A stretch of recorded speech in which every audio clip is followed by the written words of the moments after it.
आप इन यूट्यूबर्स के अजीब कहानियों को नहीं जानते थे। आप जो अपने चैट्स में ये इमोजीज यूज करते हो, इन्हें यूज करना अभी बंद कर दो। लेकिन ऐसा क्यों? और हर रात सोते समय आपके साथ एक ऐसा धोखा होता है जिसका आज मैं पर्दाफाश करने वाला हूँ। और आप रोज कुछ ऐसे चीजें यूज करते हो जो कि असल में गलती से बन गई थी। भाई वीडियो बहुत ही अलग होने वाला है, तो इस पे 20,000 लाइक तो बनते ही है, तो अब भी लाइक ठोको। नंबर 17, आपको लगता है कि हमारा सपना हमें पूरी रात भर आया है, लेकिन एक्चुअली में इंसान का एक सपना 3 से 4 सेकंड जितना छोटा होने से लेकर 20 से 30 मिनट तक बड़ा हो सकता है। और उठने के बाद हमें जो थोड़े थोड़े सपने याद रहते हैं, वो वही सपने होते हैं जो हमें रैपिड आई मूवमेंट फेज में आते हैं। ये एक ऐसा फेज है जहाँ नींद में होने के बाद भी हमारा दिमाग एक्टिव होता है, और ये सोने के लगभग 90 मिनट बाद आता है और 10 मिनट तक रहता है। फिर हम गहरी नींद में चले जाते हैं, जहाँ तक मोस्टली सपने बंद भी हो जाते हैं। नंबर 16, आपको जो रेत दिखती है वो असल में पानी है। सेंस नहीं बना रहा है ना? बताता हूँ। सैंड वैसे तो एक सॉलिड है, लेकिन जब उसे हम अपनी मुट्ठी में बंद करना चाहते हैं तो वो बिल्कुल पानी की तरह बाहर निकल जाती है। और हाँ, ये पूरी तरीके से पानी की तरह बिहेव नहीं करती, लेकिन एक ऐसी सिचुएशन है जिसमें सैंड जो है वो पूरा ही पानी जैसा बन जाती है। जब सैंड के अंदर एयर को मिलाया जाता है तो ये बिल्कुल पानी की तरह बिहेव करता है। और अगर आपको यकीन नहीं हो रहा तो इस चीज को देख लो, इसे फ्लूइडिसाइज्ड सैंड कहा जाता है। इसमें आप अगर कोई भी ऑब्जेक्ट भी रखोगे तो वो बिल्कुल ऐसा बिहेव करेगा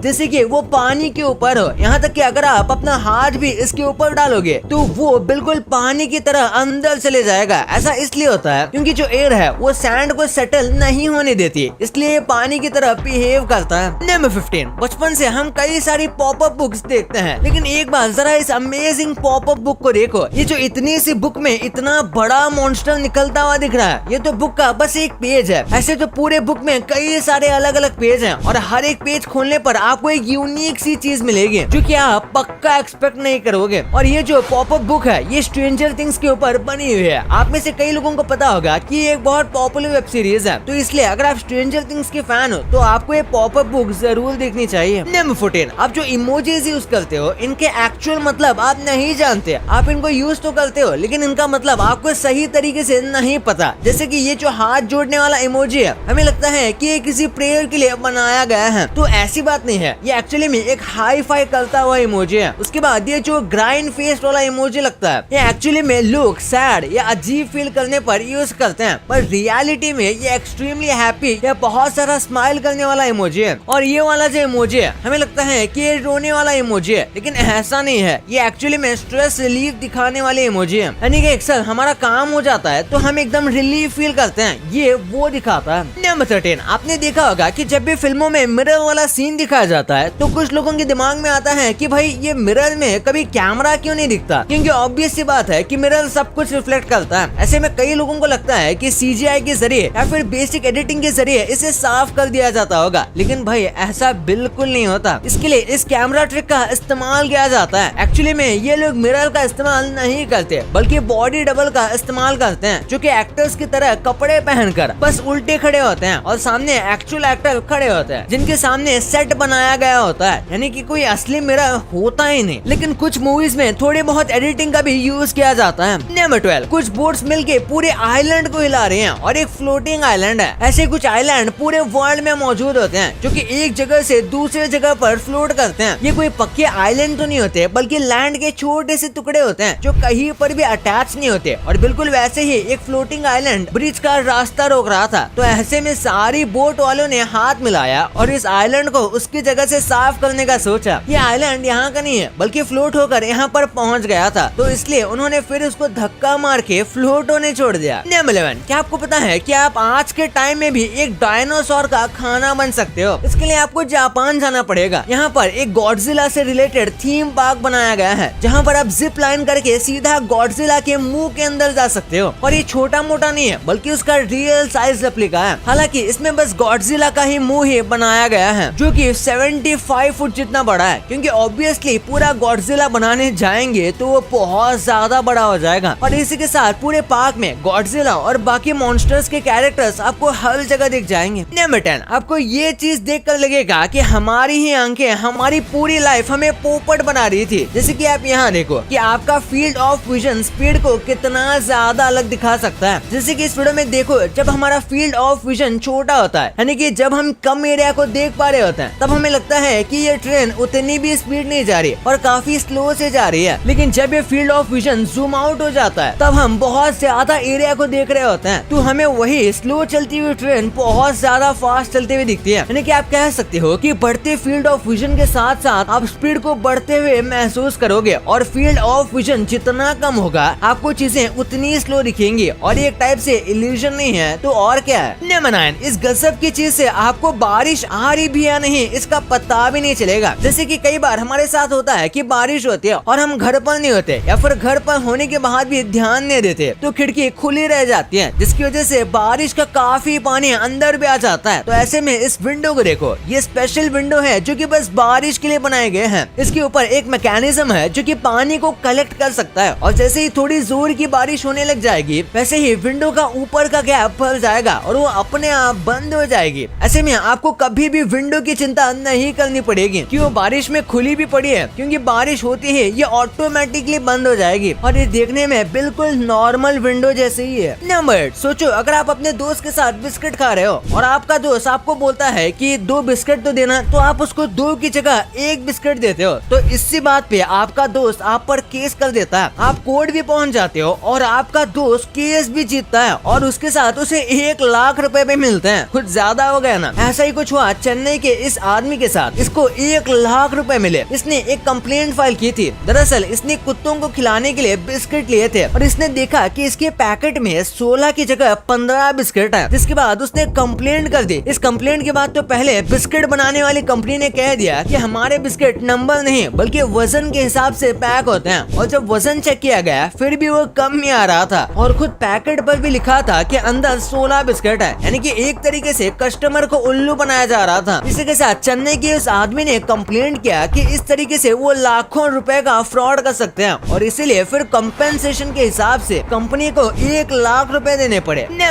ये काफी शर्म की बात है, लेकिन हमें कहना पड़ेगा कि इंडिया के कई मिनिस्टर्स अपने नाम के एकदम ऑपोजिट होते हैं। यानी कि इंडिया में हेल्थ मिनिस्टर, एजुकेशन मिनिस्टर खुद ऐसे हैं जो कि अपनी पोजीशन के लिए परफेक्ट नहीं होते। और एक बार जरा इस चाइना के हेल्थ मिनिस्टर को देखो, इनका नाम है माओ शाओवी, और भले ही एक नजर में देखने पर लगे कि ये कोई अनहेल्दी बुढ़ा है, लेकिन ऐसी बात नहीं है। आप इनको काफी कमाल का फिटनेस स्टंट करते हुए देख सकते हो, जो कि बताता है कि कितने ज्यादा उम्र होने के बाद भी इनकी बॉडी कितनी ज्यादा स्ट्रॉन्ग है और इनके जो जॉइंट है वो भी काफी ज्यादा मजबूत है। सच में लगभग सभी देश में ऐसा ही होना चाहिए कि जो मिनिस्टर जिस पोजीशन पर है वो उस पोजीशन का हकदार हो। नंबर 6, हम इंसानों का एक डिवाइस मार्स पर ऑक्सीजन बना रहा है। नासा का जो परसिवरेंस रोवर है जो इस वक्त मार्स के चक्कर लगा रहा है, उसके अंदर एक खास टाइप का गैजेट फिट किया गया था जो कि धीरे धीरे करके ऑक्सीजन को बनाता है और रिलीज भी करता है। और इस रोवर ने सक्सेसफुली 122 ग्राम ऑक्सीजन रिलीज किया है। इतने ऑक्सीजन पर एक कुत्ता करीब 10 घंटे जिंदा रह सकता है। और ऐसा नहीं कि इस मशीन का काम पूरे मार्स में ऑक्सीजन फैलाना है, बल्कि वो बस एक्सपेरिमेंट कर रहे हैं कि किस तरीके से मार्स पर ह्यूमन सिविलाइजेशन को सरवाइव कराया जा सकता है और किस तरीके से ऑक्सीजन को बनाए। नंबर 5, भाई ये जो मेटल शीट्स है ना, ये देखने में जितने सिंपल लग रहे हैं, इनका बनाने का प्रोसेस बहुत गजब का है। यहाँ देख लो, एक सिंपल से मेटल शीट के लिए कितना कुछ किया जाता है। पहले एक सिंपल से मेटल शीट को लिया जाता है जो काफी थिन होती है और बस फिर रोलर के जरिए इसे ऐसे व्हील्स में पुश किया जाता है। ऐसे में ये जो व्हील्स होते हैं ये बहुत स्ट्रॉन्ग होते हैं और ये मेटल शीट्स में डेंट कर देते हैं, और ऐसे ही कुछ और रोलर से गुजरने के बाद पूरे मेटल शीट में डेंट हो जाते हैं। और ये डेंट बहुत ज्यादा इंपॉर्टेंट होते हैं ताकि ये मेटल शीट को स्टेबल बना सके। अगर ये डेंट नहीं होंगे तो मेटल की बस प्लेन शीट बैरियर की तरफ खड़ी नहीं रखी जा पाएगी। नंबर 4, अगर आपने कभी बड़े हॉल में या फिर स्टेडियम को देखा होगा तो इसमें काफी ज्यादा हिस्सा बस सिटिंग अरेंजमेंट जैसे कि चेयर या फिर बेंचेस ले लेते हैं। और इसी चीज को टैकल करने के लिए देखो इन कमाल के डिजाइन को। ये ऐसे अलग अलग डिजाइन है जहाँ पर जो बेंचेस और चेयर हैं वो रिट्रैक्ट हो जाते हैं और ऐसा करके आप पूरे स्टेडियम के पूरे हिस्से को इस्तेमाल कर सकते हो। इसमें से कुछ तो इतने ज्यादा कमाल के तरीके से बनाए गए हैं कि जो बेंच और चेयर होते हैं वो जमीन के अंदर चली जाती हैं। ये मैकेनिज्म देखने में बहुत ज्यादा आउट ऑफ दिस वर्ल्ड लगता है और ये ऐसा लगता है कि किसी मूवी का सीन हो, लेकिन अब ऐसे सिस्टम कई जगह पर इस्तेमाल हो रहे हैं और इंडिया में भी ये जल्दी आएंगे। नंबर 3, हाथी के छोटे बच्चे अपने सूंड को नहीं उठा सकते। इंसानों के बच्चे जैसे पैदा होते ही चलना नहीं सीखते, बिल्कुल वैसे ही जो हाथी के बच्चे होते हैं वो पैदा होते ही अपनी ट्रंक यानी कि सूंड को कंट्रोल करना नहीं सीख पाते, जिसकी वजह से आपको आपको बेबी एलिफेंट कई बार ऐसे हरकतें करते हुए दिखेंगे। इसे देखकर हमें लगता है कि ये एलिफेंट कितना ज्यादा क्यूट है और कैसे अपने साथ ही खेल रहा है। और ये बात बिल्कुल सही है कि ये बहुत क्यूट लगते हैं, लेकिन ये अपने साथ खेल नहीं रहे होते, बल्कि इन्हें अपने ट्रंक को कंट्रोल करना नहीं आता, यानी कि इनके पास कोई और ऑप्शन नहीं होता, जिस वजह से ये कई बार ऐसी हरकतें ना चाहते हुए भी कर देते हैं। और इनको अपने ट्रंक को कंट्रोल करना सीखने में करीब 1 साल का समय लगता है।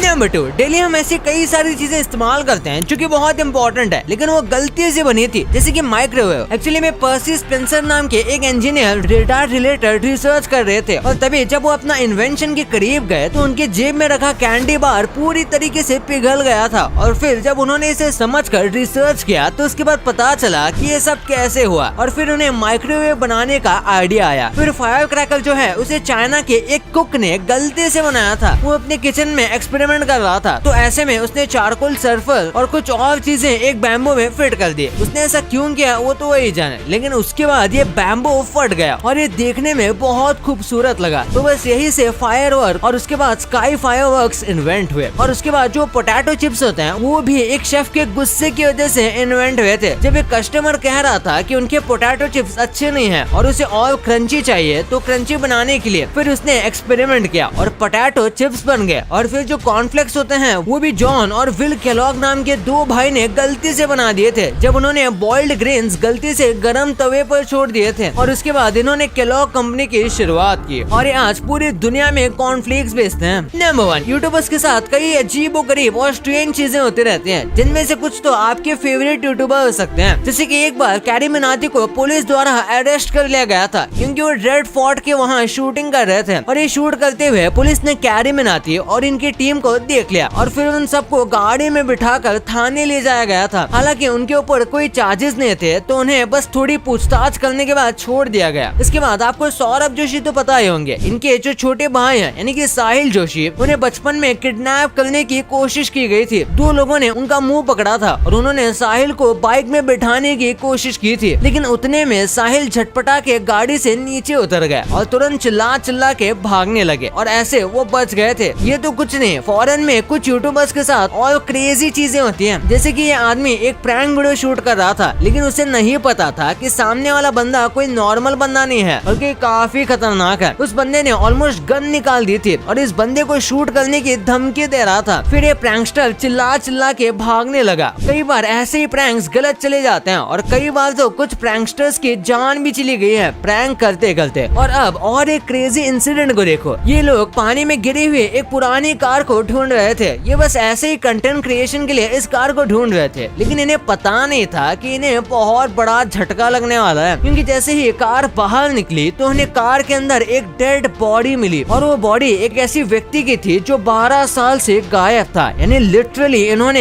एक मिस्ट्री केस सॉल्व कर दिया था। भाई ये तो आपको पता चल गया, ये तो ठीक है, लेकिन क्या आप इन चीजों के इतने खतरनाक साइड इफेक्ट्स जानते थे? अगर आपका वेट 50 केजी से कम है तो इस रोड पर भूल के भी मत आना। मगर ऐसा क्यों? अगर आप कहीं चलते समय फास्ट चलते हैं तो आपको एक ऐसी चीज है जिसके बारे में आपने सोचा भी नहीं होगा। भाई ये वीडियो ना बहुत गजब है, तो इसे अभी दबाओ। और हाँ, ये वीडियो को लाइक करके चैनल को सब्सक्राइब करके ही जाना, मैं देख रहा हूँ। तो मिलते हैं अगले वीडियो में, तब तक के लिए बाय।